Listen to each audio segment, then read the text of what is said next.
mga migs. In this presentation, we have mathematics of investment problem.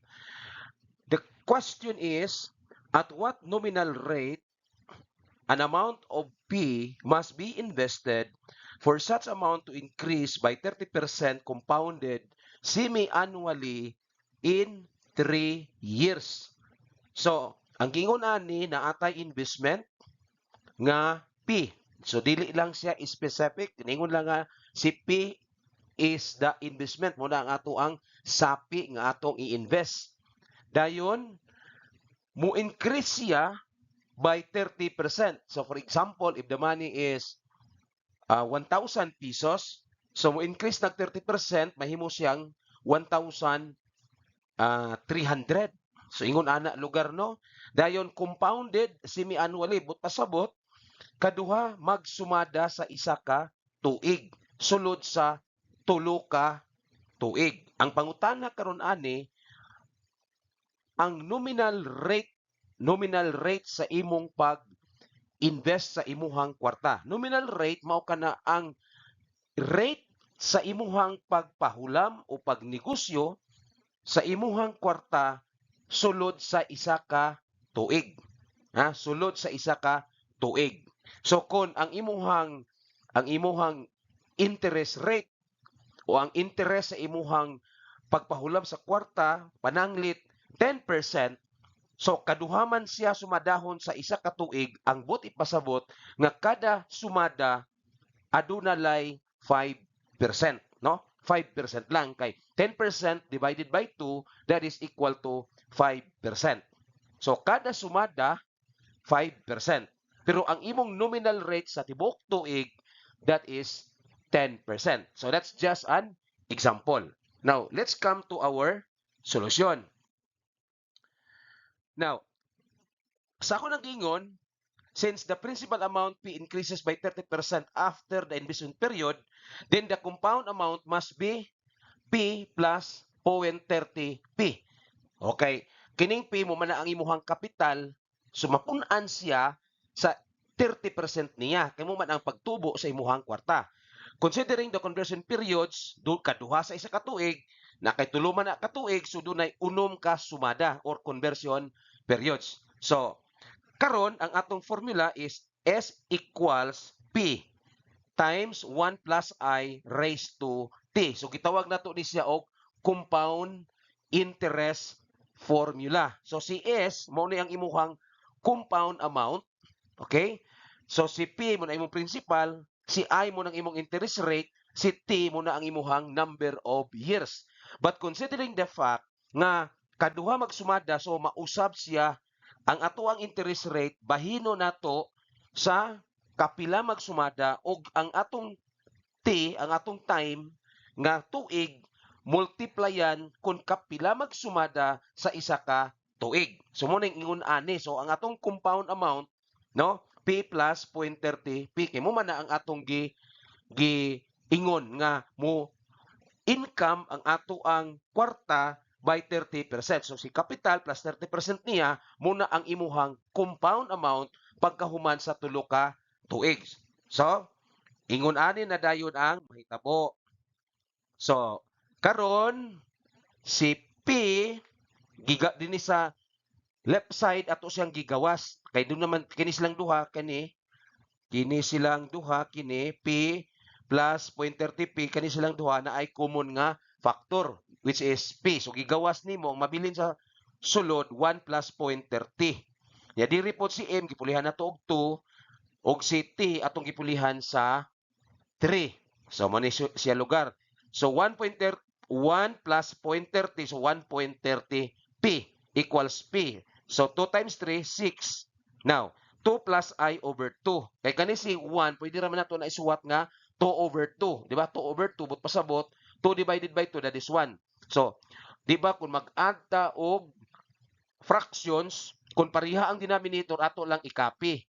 Dayon, i-plus na to ang ilahang numerators. Pwede po ni siya, ang trick ani, pwede ra diretso nimo. 2 times 1, 2. Unya si 2 na mahimo dayon siya nga common denominator. So, muna ang noun niya na kay 2 plus I over 2. raised to 6. Now, in this equation, mahimo ni siya nga imuha siyang applyan og division property of equality. Unsa man na siya? Kung doon na kay i-divide sa wala, mo po imong i-divide diri sa tuo. So, atong applyan sa division property of equality. So, we have to divide both sides by P. Okay, para ang atong purpose, mawala na siya, aron mas mabinlan na lang tag isa ka variable. Si I na lang. So, sa ato pa, kining tuo divided by P, mawala siya. Kay P divided by P, 1. So, mawala na siya, no? This because po, P divided by P, so mawala po na siya.